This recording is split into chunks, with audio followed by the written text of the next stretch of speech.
स्वरूप सबका एक है। अगर हम बंध गए, अगर हम फंस गए तो इच्छा पे फंस गए। इच्छाओं का त्याग करो, अभी जीवन मुक्त हो गए।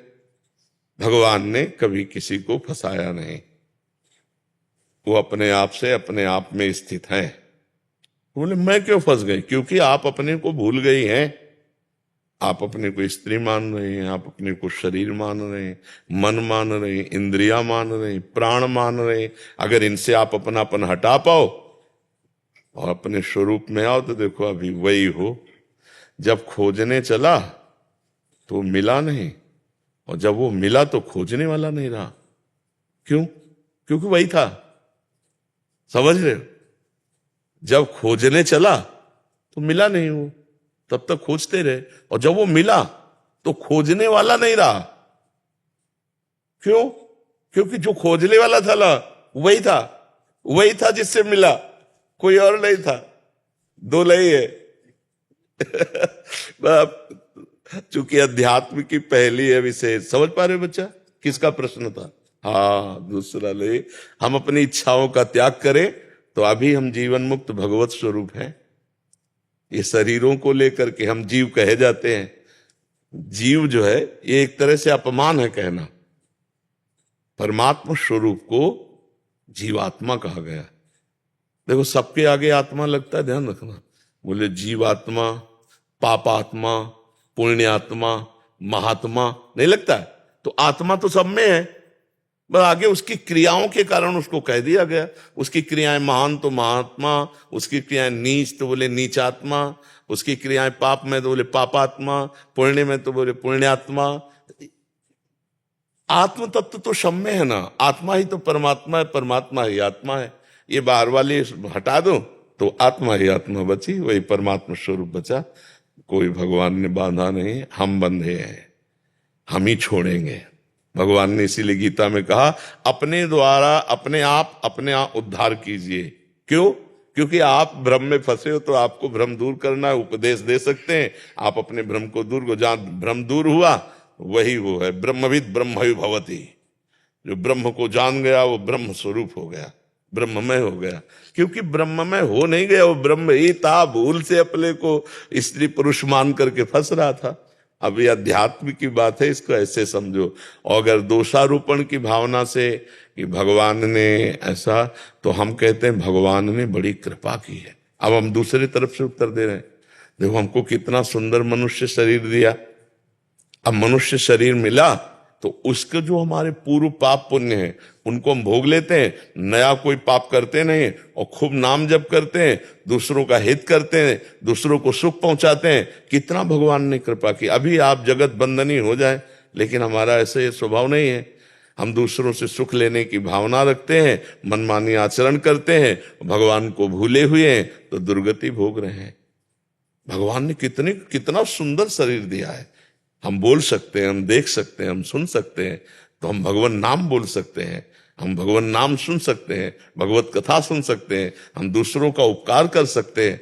कितना मंगलमय जीवन दिया है। अब उस जीवन की दिशा गलत कर दो तो गलत हो जाएगी, सही कर दो तो सही हो जाएगी। इसमें भगवान का दोष कहाँ है? हमें बताओ, भगवान ने कौन सी गलती की आपके साथ? क्या गलती की हमें बताओ? क्यों? भगवान ने कोई गलती की है क्या आपको बना के?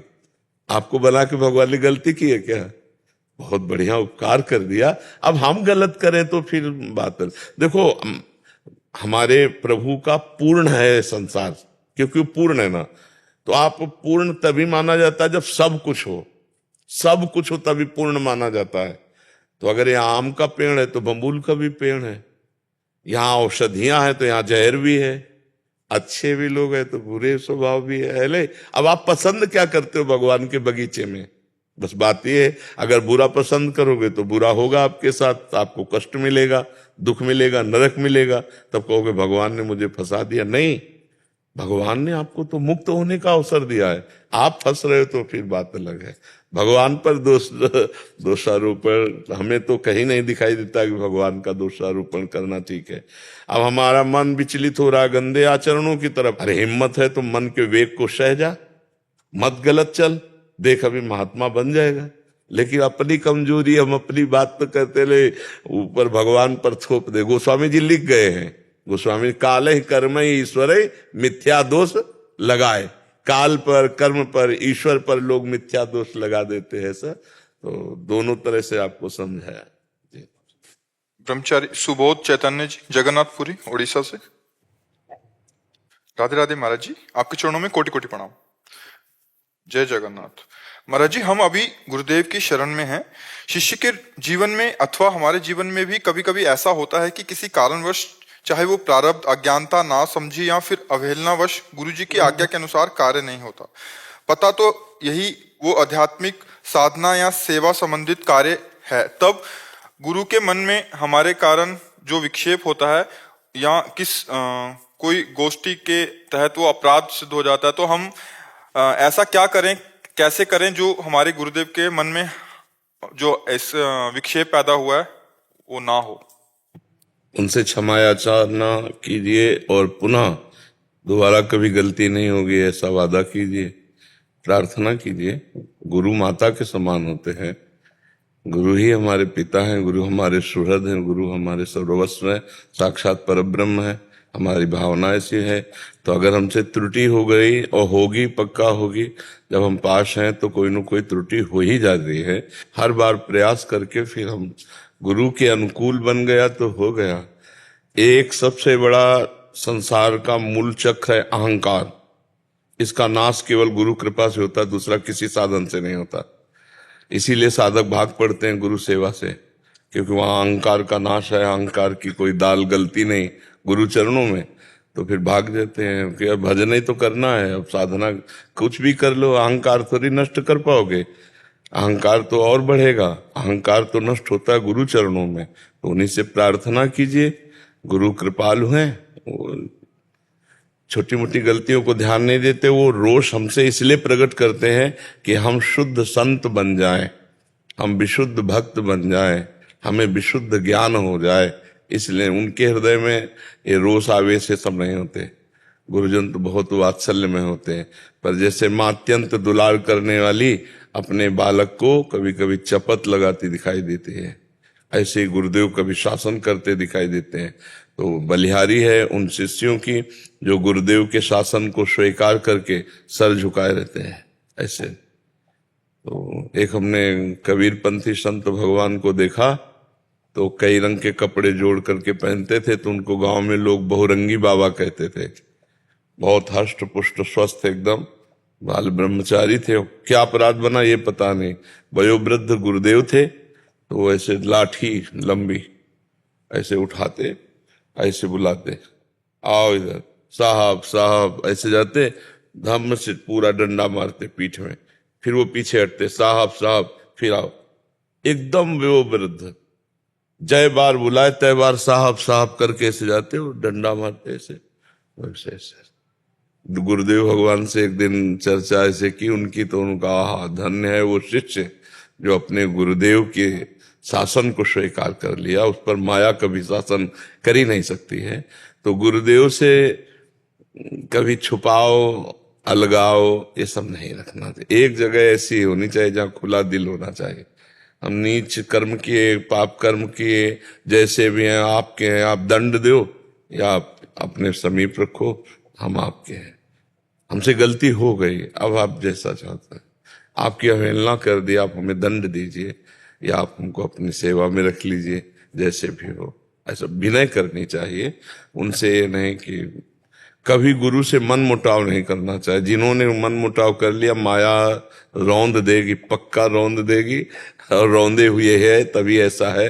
गुरुजनों से अपने चित्त को जुड़ा रखना चाहिए। बस एक संसार में सबसे बड़ा भय साधक के लिए गुरु अवहेलना न होने पावे। बस गुरु अवहेलना हो गई तो फिर जो परम अवस्था प्राप्त होनी चाहिए नहीं होती। इसलिए गुरुदेव से प्रार्थना कीजिए, निवेदन कीजिए, चरण पकड़िए, रोइए, उपवास कीजिए जब तक गुरु प्रसन्न ना हो। उनकी प्रसन्नता अत्यंत अनिवार्य है।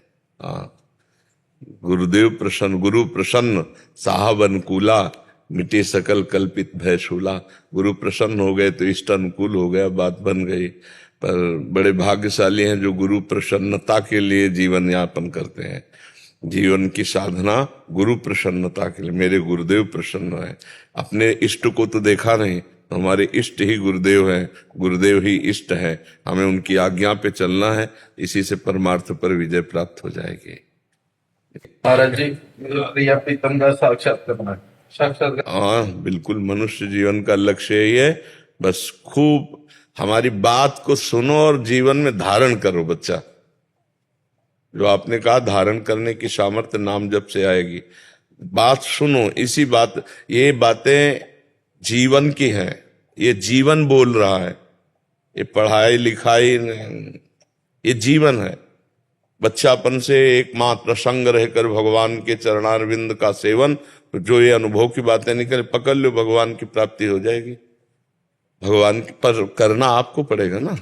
रसोई बना के दे दिया, पाना आपको पड़ेगा, पचाना आपको पड़ेगा, तभी आपका स्वास्थ्य ठीक रहेगा।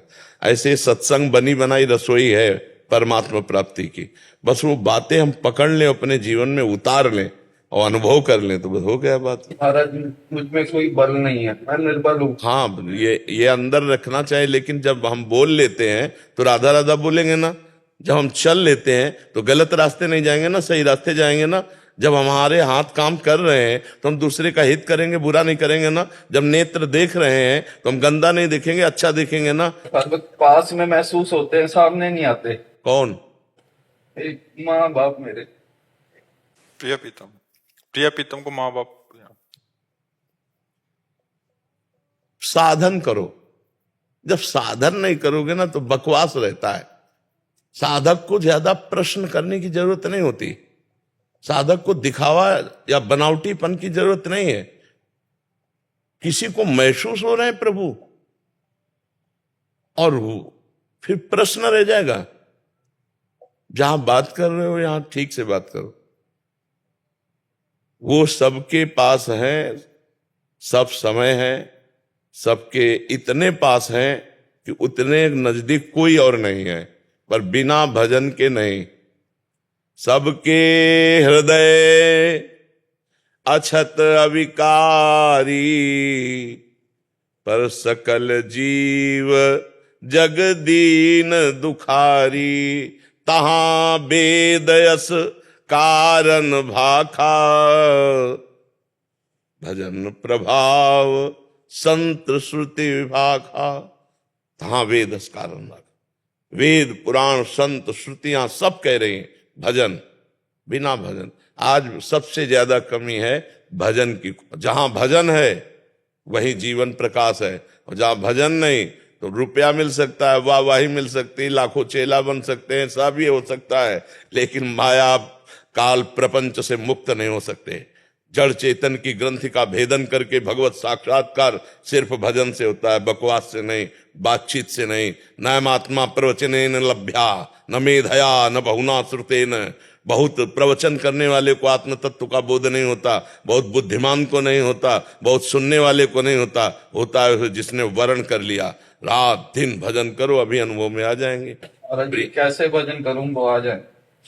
राधा राधा राधा राधा राधा राधा राधा, हर श्वास में। ये तो हम बोल के कर रहे हैं, अंदर अंदर। नाम श्वास दो बिलक चलत है, इनको भेद नमो को भावे।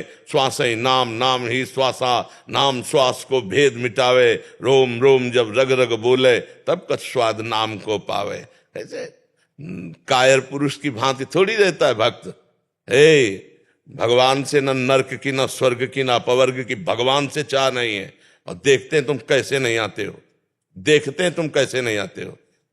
बालक के रोने में दम होनी चाहिए, खिलौने में खेलने ना लगे तो मां को बरबस आना पड़ेगा और गोद में उठाना पड़ेगा। समझ रहे हो ना? बालक अगर खिलौनों में खेलने लगा तो मां फिर विलंब कर सकती है, नहीं उसके रोने में दम होनी चाहिए। आएगा कैसे नहीं? कबीरा हंसना छोड़ दे रोने से कर प्रीति, बिन रोए किन पाइया प्रेम प्यारा मीत। ठान ले वो बात ना हो, ऐसी कैसी बात करते हो? परमात्मा का अंश हो, इस जन्म नहीं किसी भी जन्म में। ठान लिया है तो अब तुम्हें प्राप्त करके रहेंगे। तुम भी चाहो तो कि नहीं आएंगे तो हम तुम्हें छूट देते हैं, देखते हैं आते हो कि नहीं आते हो। अरे हम भगवान के बच्चे हैं, भगवान के अंश हैं, कायर पुरुषों की भांति नहीं। हम लड़खड़ाएंगे, डगमगाएंगे, लेकिन चलेंगे आपकी तरफ। आपके हैं हे नाथ, अब आप तो लक्ष्य बन गया आप, बस खत्म खेल। ना काहू सो बोले वो, ना कोई व्यवहार, बस अपनी कुंवर किशोरी को जियत निहार निहार। राधा राधा राधा राधा, हर कदम आगे बढ़ाते चले जाओ वीर की तरह। एक कायर पुरुषों वाला मार्ग थोड़ी भक्ति मार्ग। थोड़ी सा अपमान हुआ, थोड़ी निंदा हुई, थोड़ी परेशानी हुई, भक्ति छूट गई, ऐसा नहीं। अपमान निंदा इनकी बौछार हो, वर्षा हो, हमारा कदम आगे बढ़ता चला जाएगा। ये केवल हम बातें नहीं बना रहे बातें नहीं, पूरी जिंदगी इसी कष्ट की राह पर। तो ऐसा नहीं, भगवान के मार्ग का पथिक संसार के सुखों के लिए भगवत मार्ग में नहीं आता, संसार के सुखों को रौंद करके वो सच्चिदानंद सुख को प्राप्त करता है। इसलिए वीर बहादुर बनो, कायर नहीं। नाम जप करो, पराई माता बहनों की तरफ गंदी दृष्टि से भी मत देखो, ऐसे गंदे लोगों का संग मत करो जो तुम्हारे दिमाग को गंदा कर दें। गंदा भोजन मत करो, अभी देखो आनंद आने लगेगा परमात्मा पर। हर पल बस आप अपने शासन में रखें। हाँ, हमारी बात मान लो, बस यही शासन में हो बच्चा। हम कोई पुलिस तो है तुम्हारे पीछे पड़े रहेंगे हम तो हमारी बात तुम्हारे पीछे पड़ी रहेगी। अगर हमारी बात मान लो तो पीछे पड़ी रहेगी, बात से बात बन जाती है जी। अमित शर्मा जी बेंगलोर से। श्री हरिवंश महाराज जी। गुरुदेव भगवान, ये महादेव दास महादेव की कृपा से उनके 12 ज्योतिर्लिंग के दर्शन के लिए निकला था, लेकिन ललित त्रिभंगी ने द्वारिका जी में चित्त का हरण कर लिया। इतनी कृपा की कि घर जाते समय यूट्यूब के माध्यम से आपसे जुड़ा हुआ। प्रभु, आपकी वाणी की कृपा से हम दोनों प्रगट में पति पत्नी ने ब्रह्मचर्य धारण किया, प्याज लहसुन छोड़ दिया, सत्संग के प्रयास करते अभी नियमों का पालन कर रहे हैं। महाराज जी, गुरुदेव कृपया मुझे प्रेम लक्षणा भक्ति के बारे में ज्ञान दें और समझाएं कि मैं अपनी भक्ति को प्रेम लक्षणा भक्ति में कैसे परिणत करूं। जो नाम प्रभु का आपको गुरु प्रदत्त मिले या रुचि, अभी मान लो गुरु वरण नहीं हुए हो, रुचि जिस नाम में रुचि हो, प्रेम मूल यह नाम है, प्रेमी रसिक जपत यह नाम, प्रेम मगन निज बन विश्राम, श्री हरिवंश जहां रहे। प्रेम प्रवाह परे जन सोई, तब क्यों लोक वेद सुधि होई, जब हरिवंश कृपा करी, व्रत संयम तब कौन कराए, संतत सकल सुनो चित लाए, श्री हरिवंश प्रताप जस। हमारी वाणी जी कहती है कि प्रेम मूल यह नाम है। प्रेम के मूल जहां से प्रेम अंकुरित होना है वो नाम है। नाम, भगवान नाम जितना आप जप करोगे उतने आपके अंदर प्रभु की आसक्ति पैदा होने लगेगी। पहले वो सब अनर्थों का नाश करके, पाप का नाश करके, पाप की प्रवृत्ति का नाश करके, सबकी आसक्तियों को समेट करके प्रभु के चरणों में समर्पित करवाएगा। अब ये इतना कहने में तो इतना समय लगा, इसमें जन्म भी लग सकता है। सबकी ममता ताग बटोरी, मम पद मनहि बांधि बर डोरी। प्रेम प्राप्ति के लिए सबसे अत्यंत आवश्यक बात है भगवान के प्रति पूर्ण समर्पण, पूर्ण अनन्यता। कोई अन्य आश्रय नहीं, कोई अन्य बल नहीं। अपबल तपबल और बाहुबल चौथो बल है दाम, शूर किशोर कृपा से सब बल हारे को हरि नाम। एकदम भगवान के चरणारविंद में पूर्ण असमर्थ होकर, असरण होकर शरण हो जाना, पूर्ण असमर्थ होकर के। अब भगवद आश्रय और नाम जप, जितना जोर का नाम जप चलता रहेगा उतने सफाई अंदर बहुत जल्दी हो जाएगी। फिर सबकी आसक्ति भगवान में, एक अहमता ममता ये जग में है दुखदाई, ये जब श्री जी की ओर लगे तो होत परम सुखदाई। अहमता ममता, एक मैं और मेरा, ये दोनों प्रभु के चरणों में जहां समर्पित हुए तो प्रभु से आसक्ति हो जाती है। गुरुदेव श्री जी से बहुत प्यार हो गया है, मना नाम जप करते करते। अब उसको अंदर चुप रख रहा, ऐसे कहले से उड़ जाता, कपूर की तरह है। हाँ, जिनको बहुत प्यार है उनसे जब पूछा जाए कि आपको श्री जी से बहुत प्यार है क्या, जैसा होना चाहिए वैसा नहीं। अभी और उनको अगर कोई पीछे से कह दे अरे तो बड़े भगवत प्रेमी महात्मा है, तो बहुत उनको दुख होता है कि तुम जानते नहीं, भगवान देखो ये जानते नहीं हमें कि मैं कैसा छली हूं, कपटी हूं, कि आपको केवल दर्शाता हूं कि मैं आपसे प्यार करता हूं, वस्तुतः तो मैं वासना से युक्त हूं, मैं अधम हूं, मैं नीच हूं, ये अंदर चलता रहता है। आपको बताएं, जो बहुत प्यार करते हैं प्रभु से, लगता है पूरा कि हाँ, होंगे में अभी भी फंसे हुए हैं। अंदर से जो है ना, अपने में अधमता का अनुभव होना और प्रभु की कृपा का अनुभव होना प्रेम की तरफ। जब हम देखते हैं कि ये तो मेरे बस के बाहर की बात है, तो केवल कृपा हो रही लाडली जी की, नहीं हम तो अधम जीव हैं, ये पद्धति होती है। गुण तुम्हार समुझे निज दोषा, जे सब भांति तुम्हार भरोसा। ठीक है ना। अब अन्य अभिलाषा शून्य स्थिति आनी चाहिए, तब प्रेम का जागरण होगा।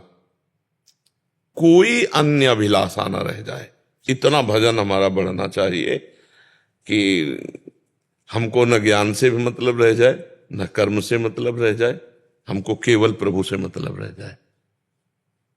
एकमात्र श्री कृष्ण, एकमात्र प्रियालाल, हमारे प्राण प्यारे, उन्हीं का चिंतन, उन्हीं का दुलार, उन्हीं की लीला गायन, उन्हीं का लीला श्रवण, उन्हीं के लिए उनके अनुकूल कर्म करना। श्री कृष्ण अनुकूलेन प्रतिकूलस्य विसर्जनम, प्रतिकूलता का त्याग श्री कृष्ण के पूर्ण अनुकूल कार्य। अन्य अभिलाषिता शून्य, कोई अन्य अभिलाषा नहीं, तब प्रेम का अंकुरण हो। जहां प्रेम का अंकुरण हो तो खान पान नहीं भावे है, नहीं कोमल वसन सुहावे है, सब विषय लगे ते खारा है, हरियासिक का मग्न आ रहा है, ब्रह्मादिक के भोग शब्द विषम लागत ताहि, नारायण ब्रज चंद की लगन लगी है जाए। 5 बातें उसके जीवन से हट जाती हैं। नारायण हरि भजन में ये 5 न सुहाए, विषय भोग, निद्रा, हंसी, जगत प्रीति, बहु बात, ये अच्छा नहीं लगता। वो एकांत में बैठा केवल रोना अच्छा लगता है, प्रभु का स्मरण करते हुए बार बार, हा प्रियाजू, हा लाडली जू, हा करुणामयी, हा लालजू, हा करुणामय, बस ये अंदर अंदर। और अगर कोई कह दे उससे प्रेमी है तो उसे चुभता है, जैसे कोई गाली दे तो चुभता है ना, ऐसे उसको कोई सम्मान करे, उसे प्रेमी कहे, उसे कोई भागवत कहे, तो उसको ऐसा लगता तुम क्या जानो यार, ऊपरी बात बाहर की देख रहे हो, हम कैसे छलिया हैं, कपटी हैं, कैसे वो। क्योंकि अहम अगर स्थित हो गया, हाँ मैं भगवत प्रेमी हूं, मैं भजनानंदी हूं, तो मार्ग रुक गया। ये बड़ा सूक्ष्म मार्ग है, इसमें दीनता के द्वारा बढ़ा जाता है। तभी तो महाप्रभु चैतन्य देव जी ने कहा, तृणादपि सुनी चेन तरोरियु सहिष्णुना अमानिना मान देन कीर्तनीया सदा हरि। अपने को तृण से नीच मानना और वृक्ष के समान सहनशील होना, दूसरों को मान देना, अपना खुद अमानी रहना, और फिर निरंतर हरि कीर्तन करना, तो उसके हृदय में प्रेम का प्रादुर्भाव हो जाता है। अब प्रेम जब जागृत होता है तो जैसे सूर्य उदय होने के पहले ही अंधकार नष्ट हो जाता है, सूर्य उदय होने के पहले अंधकार नहीं नष्ट हो जाता, तो ऐसे ही प्रेम उदय होने के पहले ही अज्ञान नष्ट हो जाता है, देह भाव नष्ट हो जाता है। जहां प्रेम प्रकट हुआ तो अब उसकी दशा बदल जाती है। वो छिन छिन रुदन करंत, छिन गावत आनंद भरी, छिन छिन हाहर हसंत, यह जो कृपा हरिवंश की, छिन छिन बिहरत संग, छिन छिन निरखत प्रेम भरे, छिन जस कहता भंग। वो कभी प्रभु के चरित्र में कोई लीला देखकर हंस रहा है, कभी प्रभु को सामने पाकर नृत्य कर रहा है, कभी प्रभु की अनुपस्थिति का अनुभव होकर के वियोग में रो रहा है। ऐसी उसकी दशाएं बदल जाती है, प्रेम की जो दशाएं अंदर है वो उसके जागृत होते हैं। तो हमें पहली बात पकड़नी है कि प्रेम मूल या नाम है, निरंतर नाम चले। अब निरंतर नाम चलाने के लिए आहार शुद्ध जरूरी है, भोजन शुद्ध जरूरी है, और आचरण पवित्र होना जरूरी है। अगर आहार विहार ठीक नहीं है ना तो भजन नहीं हो पाएगा। प्याज लहसुन सब छोड़ दिया, ब्रह्मचर्य पालन कर रहे। हाँ बिल्कुल ठीक, बहुत सुंदर। बस जप करते रहो और गुप्त रहो।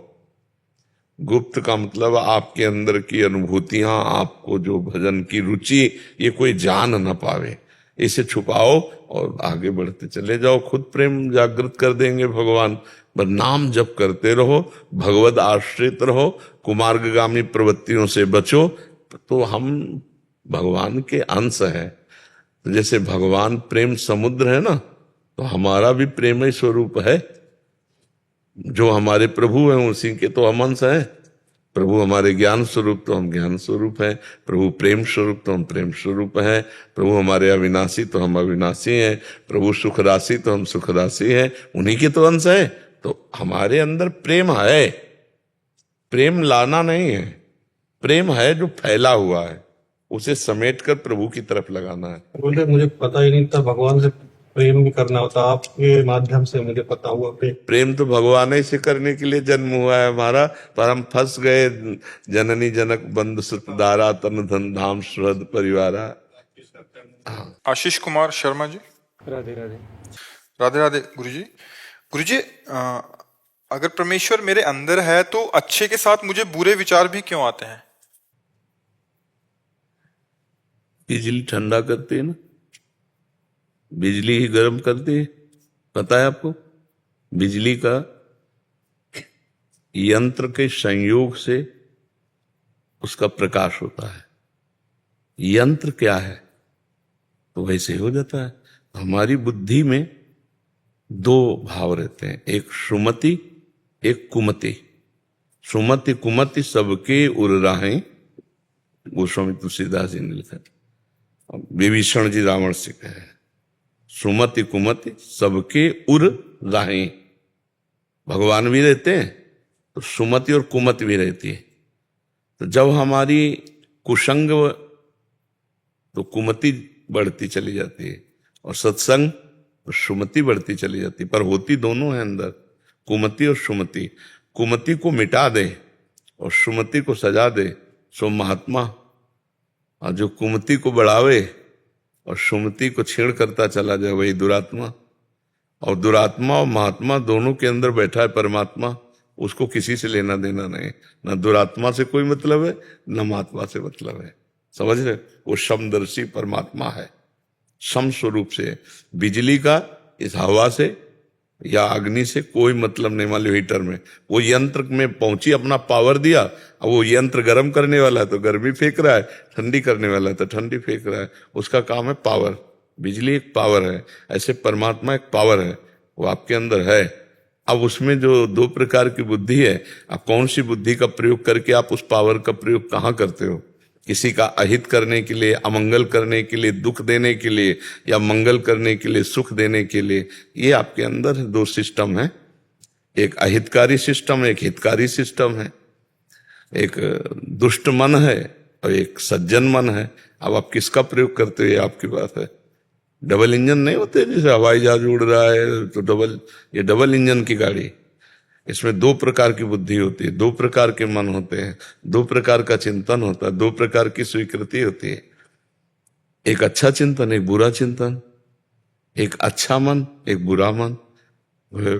अब अच्छा मन तुमको यहां लाया है, सत्संग में बैठा ले, तो यही मन के पास में ही बुरा मन है जो बहुत कुछ गंदा करवाया है जीवन में, उसको भी देखो ना।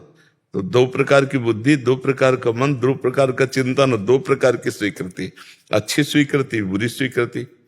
ये बुरी स्वीकृति को मिटाने के लिए ही मानव जीवन मिला है, बुराइयों को मिटाने के लिए ही मानव जीवन मिला है। अब नाम जप के द्वारा, सत्संग, शास्त्र स्वाध्याय, इसी साधु सेवा, इसी के द्वारा हम बुराइयों को मिटा सकते हैं। तो जितना हम सत्संग सुनेंगे, शास्त्र स्वाध्याय करेंगे, उतने ही हमारे विचार अच्छे बढ़ते चले जाएंगे और कुमति का नाश होता चला जाएगा।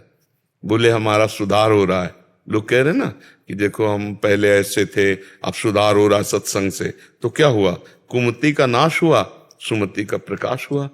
तो हम शास्त्र स्वाध्याय से और संत समागम से अपनी सुमति को बढ़ावें, कुमति को दबावें, नष्ट कर दें, तो परमात्मा हृदय में बैठा है, वो दर्शन दे देगा। जब आप अच्छे आचरण करोगे, भजन करोगे, वो कृपा करके माया का पर्दा हटाकर हृदय में ही है, वो दर्शन दे देगा। हृदय में ही दर्शन होते हैं।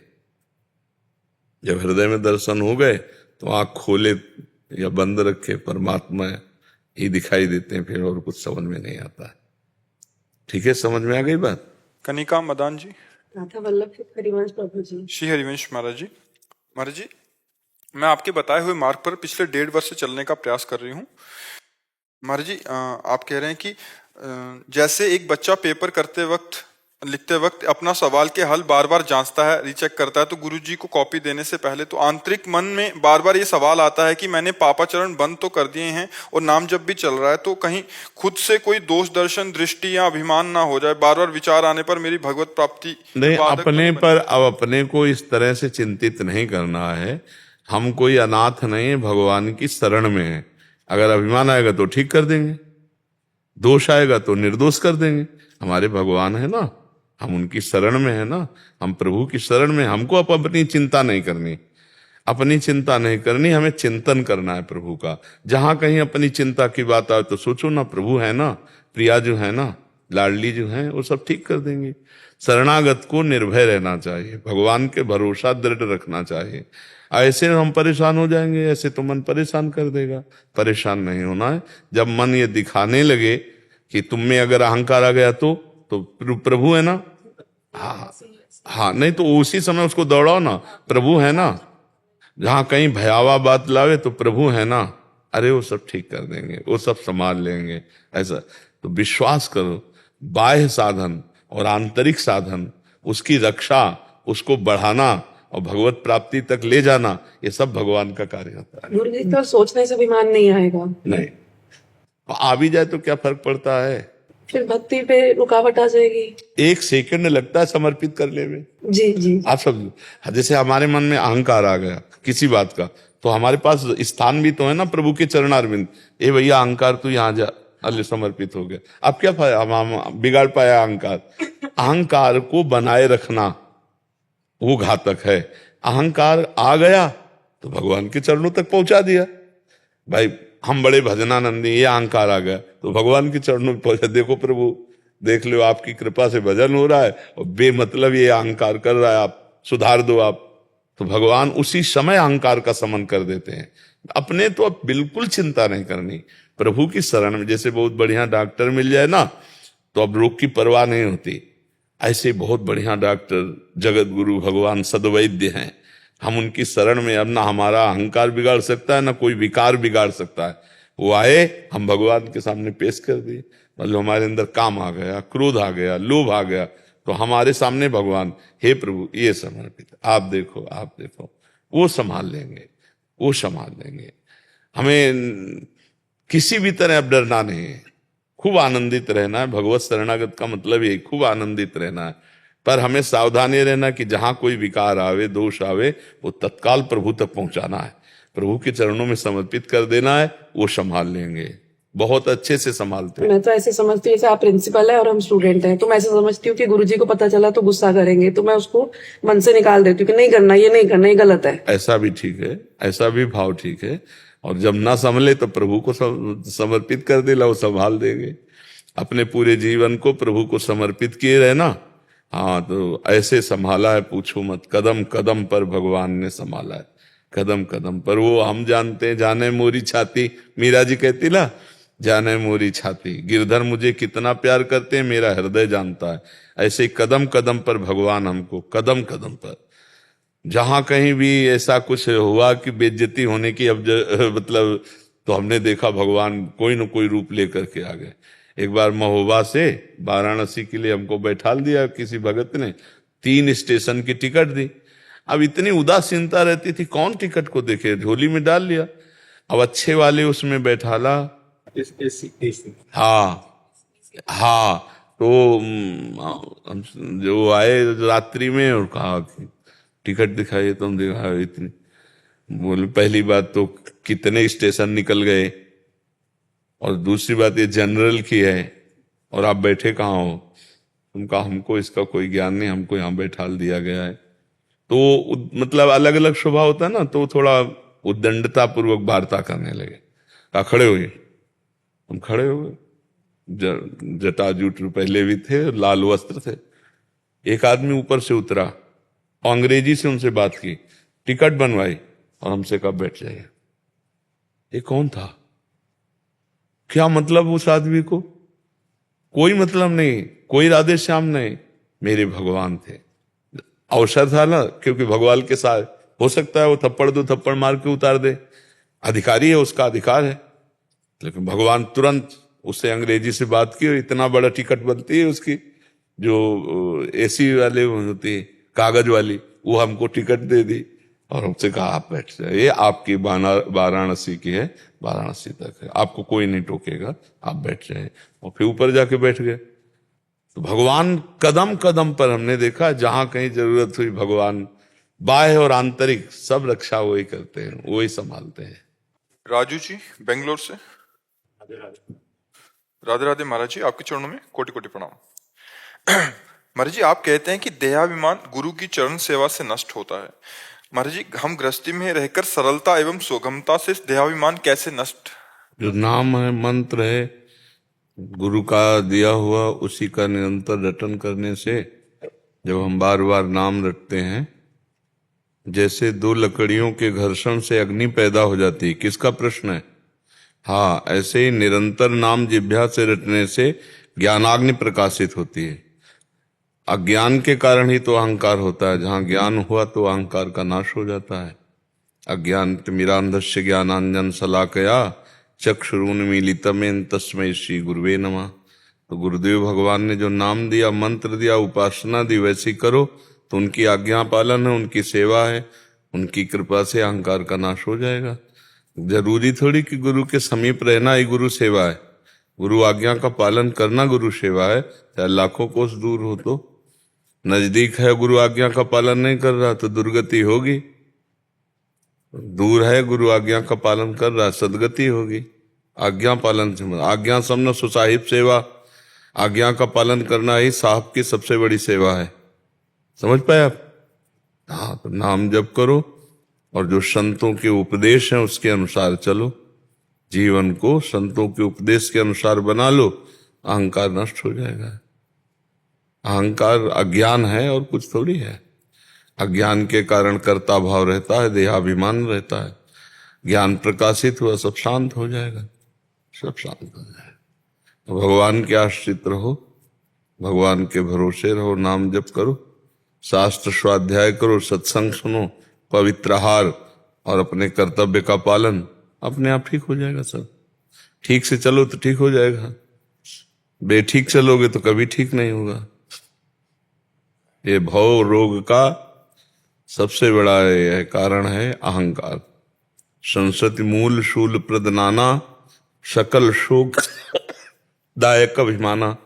समस्त शोक देने वाला यह अभिमान ही है। भगवान कृपा करें, अभिमान नष्ट हो जाए तो अभी आनंद की अनुभूति होने लगे। हृदय में ही आनंद सिंधु भगवान है, अहंकार का पर्दा लगा है केवल। मतलब सर्वश्रेष्ठ दिन एक जीवन का कौन सा होगा और क्यों होगा? वो जो इसमें भगवान का साक्षात्कार होगा वही सर्वश्रेष्ठ दिन होगा। और भगवान का साक्षात्कार करना ही मनुष्य जीवन का परम कर्तव्य है। इसलिए समझ पा रहे हो? सर्वश्रेष्ठ दिन मंगल, इतवार, सोमवार, बुध से नहीं है, भगवत प्राप्ति से है। वही घड़ी, वही दिन, वही जाकर नाम सुनत शुभ होई, मोरे गृह आवा प्रोष होई। परमानंद पूरी मन राजा, कहा बुलाए बुलाओ बाजा। आनंद सिंधु भगवान हृदय में प्रकट हो गए, वही सबसे बढ़िया दिन है, वही सबसे मंगल है। नहीं महाराज जी, बस यही पूछ रहा था कि हम गृहस्थी में हैं, हम अपना कारोबार काम करते हैं। हाँ, कारोबार करते हुए भगवत प्राप्ति हो जाती है। ये तो मौका हमें नहीं मिलता है। अगर हम कोई गलती करते हैं तो अगर गुरुदेव महाराज ने डांट फटकार लगाएंगे तो हमारा। आपके हृदय में बैठे बच्चा, आप गलती करोगे तो देखना अंदर ही आपके जलन पैदा हो जाएगी और आएगा कि मैं गलत कर रहा हूं यार। आता है कि नहीं? तो बस मान लो, अगर इतनी दूर की बात मान लोगे तो नजदीक पहुंचा जाओगे। तुम्हारे हृदय में ही गुरुदेव बैठे हुए हैं। शरीर तो शरीर के पास रहने पर भी दूरी ही है, हृदय में ही गुरुदेव बैठे हुए हैं। आप जहां गलत करना चाहोगे वहीं डांट लग जाएगी, गलत कर रहे हो, इससे तुम्हारी हानि हो जाएगी। आता है ना हृदय में? तो कुछ गलती हो जाती है, ग्लानि होती है। गलती के पहले उपदेश होता है, आप ध्यान से देना। जब कोई गलती होने वाली होगी उसके पहले उपदेश हो, गलत है, होश में। बस मान लो बात, शुरू से हम कह रहे हैं, मान लो बात, सब काम हो जाएगा। गृहस्थी और विरक्ति का कोई भेद नहीं। ये दोनों दो मार्ग हैं भगवान की प्राप्ति के लिए। एक विरक्त भेष रख करके संसार का त्यागी बनकर चलना, एक संसार में रहकर संसार का रागी बन करके भगवान का अनुरागी बनना। तो श्रेष्ठ है संसार में रह करके कर्तव्य का पालन करते हुए भजन करना। क्योंकि हम लोग भिक्षा भी गृहस्थों से ही तो लेते हैं, पैदा भी गृहस्थों के यहाँ ही हुए, हमारे शरीर ढकने के कपड़े भी गृहस्थों से ही मिलते हैं। तो गृहस्थ धर्म सबसे बड़ा है, जो विरक्त का पोषण करते हुए, जो विरक्त भजन कर रहा है वैसे ही वो भी भजन कर रहा है अंदर ही अंदर, पर वो कर्तव्य पालन करते हुए, अतिथि साधु समाज सबका सेवन करते हुए महान तो हुआ ही ना। तो इसलिए ऐसा मत सोचो कि गृहस्थ धर्म में रहकर भजन नहीं हो सकता। गृहस्थ धर्म सबसे बड़ा धर्म है। सब धर्मों का, सब आश्रमों का पोषण गृहस्थ धर्म से होता है। चाहे वानप्रस्थ हो, चाहे ब्रह्मचर्य हो, चाहे सन्यास हो, सबका पोषण करता है और स्वयं भजन करता है। धन्य नहीं हो गया वो? सोचो, चार को भजन कराता है, स्वयं भजन करता है, मेहनत करके धन कमाता है, परिवार का पोषण करता है, उससे बढ़िया और कौन है? खूब नाम जप करो। गृहस्थ धर्म कोई गिरा हुआ आश्रम थोड़ी, गृहस्थी के यहाँ ही तो महात्मा और भगवान का अवतार हुआ, नहीं हुआ? जितने बड़े बड़े महात्मा पैदा हुए गृहस्थी के यहाँ तो पैदा हुए, भगवान का अवतार हुआ तो गृहस्थों के यहाँ ही तो हुआ। तो इसलिए गृहस्थ धर्म कोई निंदनीय धर्म थोड़ी है, महान धर्म है। विपिन अग्रवाल जी, दिल्ली से। राधा वल्लभ श्री हरिवंश महाराज जी, आपके चरणों में कोटि कोटि प्रणाम। भगवान, पिछले जन्मों की और इस जन्म की भी गर्भ काल के समय की स्मृति अगर रहे तो क्या मनुष्य इस जन्म मृत्यु रूपी काल के मुख से मुक्त होने के लिए ज्यादा प्रयासरत नहीं? पागल हो जाए। किसका है? पागल हो जाए। ये तो कहो स्मृति डिलीट होती जाती है तो हमारा दिमाग शांत है, अगर सब स्मृतियां जागृत हो जाए ना तो पागल हो जाए। बड़ी कृपा की भगवान की माया ने जो डिलीट पद्धति रखी है। परसों क्या घटना हुई, 10 वर्ष पहले क्या घटना हुई, ये सब विस्मरण कराती चली जा रही। अगर विस्मरण ना कराती हो तो फिर पागल हो जाते। नहीं, अभी कोई विषय सोचो जो झगड़ा झंझट कुछ भी हुआ हो और उसको पूरा का पूरा सीन ले आओ तो अभी देखो दिमाग में आपको कैसा होगा। अगर गर्भ का सीन आ जाए तो अभी बेहोश हो जाओ। इतना भयानक पीड़ा कष्ट। पीछे जो कर्मों को हम भोगे हैं, पीछे जो हम कर्म किए हैं, उनके कुछ संस्कार तो है ना मन में, जब भजन में बैठते हैं तो आते हैं, वो तो आते ही हैं। तो ये तो कहो भगवान की कृपा से कि बहुत सा डिलीट हो गया है, थोड़ा बारा पकड़ पाया है मन, तो वही स्मृति में लाता, तो वही परेशान किए, नहीं परेशान किए। और अगर पूरी स्मृति होती तो पागल हो जाते हैं हम। भजन में सहायक नहीं होता, भजन में बहुत बाधक होता है। भजन तो होता है जब सब डिलीट हो जाए, कुछ याद ना आवे, केवल राधा राधा राधा राधा राधा, है नहीं? इसी में तो लगे हम कि हमको और कुछ याद ना आवे, केवल राधा राधा राधा, सब भूल जाएं हम। और तुम कहते हो सब याद, अगर सब स्मृति आ जाती तो हालत खराब हो जाती, पागल हो जाते, नहीं हो जाते? विचार करके देखो, अगर घटना प्रति घटना हर चीज हमारे सामने है तो हमारी बुद्धि खराब हो जाती है। अभी तो सब डिलीट होता चला जाता है। परसों शाम के क्या खाया ये भी याद करना पड़ेगा, परसों वाली बात, कि परसों शाम के अच्छा ऐसे ढूंढना पड़ेगा। और फिर कि हाँ हमने ये खाया, तो ये तो कृपा कहो कि वो डिलीट लगा हुआ है, साथ में सब डिलीट करता जाए, नहीं सब भर जाए दिमाग में, भ्रष्ट हो जाए, दिमाग का भ्रष्ट हो जाए। ये बड़ी कृपा है भगवान की जो स्मृतियों का अपहरण कर लिया। अब जब भजन के बल से पूर्व स्मृतियां जागृत होती है तो भजन बल रहता है उसमें, इसलिए उसको गिरा नहीं पाते। तो इसीलिए उसको रख दिया गया है, सब स्मृति है। अभी आप 10 जन्म की बात देख सकते हो, पर भजन बल हो आप में, तो जब भजन बल आ जाएगा तो पागलपन थोड़ी चढ़ पाएगा। फिर तो ज्ञान विज्ञान संपन्न वो देख रहा है, और अभी सब स्मृति आ जाए तो पागलपन चढ़। पूर्व का किया हुआ कोई कुकृत्य दिमाग में आता है, परेशानी पैदा कर देता है ना। तो यहाँ तो लाखों कुकृत्य किए हुए हैं, वही सब रील चलती रहे तो फिर भजन क्या हो पाएगा? बड़ी कृपा है माया की जो डिलीट कर देती है सब, जो पर्दा में कर देती है। ये था कि जैसे जो भी उसकी वजह से हमारी जो गलतियां हुई, जो उसकी वजह से सजा मिली, जो नरक भुगते, तो उससे अगर कुछ गलतियों नहीं, अब आपको उनसे क्या मतलब है? पूरा रजिस्टर जो पुराना हमारा है वो शरणागति के प्रभाव से भस्म हो जाएगा। आपको उसका हिसाब करने की ताकत नहीं है। जो क्रियमाण है वर्तमान में उसे तुम्हें केवल संभालना है। जो भूत निकल गया उसकी चक्कर में हमें नहीं पड़ना, वो हमारे प्रभु संभालेंगे। तुम्हारी ताकत नहीं है कि तुम अपने संचित कर्मों का हिसाब कर सको। तो प्रारब्ध भोग तो आ ही रहा है, क्रियमाण को हम संभाल रहे हैं भगवान के बल से। राधा राधा राधा, अच्छे आचरण, पवित्र आचरण, संचित को भगवान संभाल रहे हैं। हमारा काम बना बनाया, हमको क्या चिंता करनी। आप थोड़ी संभाल सकते हैं। महाराज जी, इनका कहने का भाव ये लग रहा है मुझे कि मन डरता नहीं है, मन डर जाए तो भजन में लग जाए कि इतना कष्ट भोगा। कुछ डरना नहीं, रोज लाठी चलती है और जब छूटते हैं ना तो फिर वही करते हैं। मन ऐसा वैसा सामग्री से नहीं बना कि एक बार के थप्पड़ से डर जाए या 1000 बार के थप्पड़ से डर जाए। नहीं, ये बहुत ये डरता है भजन से, सिर्फ भजन से। डट के भजन से डरता है। आप देखो, भजन में लगाना शुरू करो, अभी जलन पैदा करेगा, अभी दुनिया का सब, ये डरता है भजन से और किसी से नहीं। अधीन होता है भजन से। भजन में लगो, खूब नाम जप करो, ऐसे न लगे चिल्ला चिल्ला के करो, ये स्वाभाविक नहीं लगेगा। इसको जबरदस्ती लगाया जाता है भजन में, और जब भजन में इसको स्वाद मिल जाता है तब फिर नहीं हटता है। जब तक भजन का स्वाद नहीं मिलता था तब विषय स्वाद पाए हुए तो भागता रहता है, विषयों में भागता रहता है। इसलिए इसको जबरदस्ती लगाना होता है। भगवान जो विधान किए बहुत अच्छा किए हैं, मतलब वो हमारी तुम्हारी सलाह की थोड़ी जरूरत है। अरे भगवान ज्ञान समुद्र है, त्रिकालज्ञ है, सर्वज्ञ है, उनका जो विधान होता है बहुत अच्छा होता है। हम लोगों के लिए बहुत अच्छा किया है वो जो डिलीट लगा दिया है।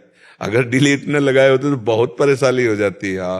मन तो अगर सोचो कि दुख में आकर मन ये इतना बदमाश है कि इसकी हालत ऐसे समझो कि जैसे सांप के मुंह में मेढक है, आधा मेढक मुंह में आ चुका है, बस झटके में अंदर हो जाएगा, पर मेढक आगे पतिंगा खाना चाहता है। उसको ये पता नहीं है कि मैं खुद काल का ग्रास बन चुका हूं और वो आगे पतिंगा खाना चाहता है। ऐसी दशा मन की है कि खुद जो है वो अपनी रक्षा कर नहीं सकता है और हमें भोगों में फंसाने के लिए और ले जा रहा है, और वो फंस चुका है। अब आधा जीवन चला गया, मान लो 30, 40, 35, 50 के हो गए, 40, 35 के तो हो गए, 50 हाथ पर तो अब मनुष्य की आयु पूर्ण आयु 100 वर्ष बताई गई है। अब पता नहीं 100 वर्ष चलें कि ना चलें, कितने में चले जाएं। तो अब इसको जबरदस्ती भजन में लगाना, ये डर के भजन में नहीं लगेगा किसी भी। ये बहुत निस्संक है, बहुत चालबाज है। अभी लाख उपदेश गए, नारकी हो वो घृणा, उसी में मरेगा जाके, इसका विश्वास बिल्कुल नहीं करना। मन का विश्वास बिल्कुल नहीं। मन का विश्वास जिसने कर लिया वो मारा गया। ये दुष्ट बेईमान है, इससे हर समय अलर्ट सावधान रहे। और ये डरता सिर्फ भजन से है, हमारी बात समझ लेना। दंड से, भोगों से, नरकों से बिल्कुल नहीं डरता है। ये चर्चा सुनेगा, डरेगा, इसके बाद फिर वही कार्य करेगा। ये डरेगा तो सिर्फ भजन से डरेगा। जितना जो भजन कर लिया और डर पा के मन को अधीन कर लिया। भजन नहीं तो मन डरपने वाला नहीं, लाठी डंडा से डरपने वाला नहीं। बहुत खतरनाक है, बहुत खतरनाक मन है। पिट लिया है तो एक बार पिट लिया, बार बार थोड़ी पिटना है, कोई बार बार थोड़ी फंसना है।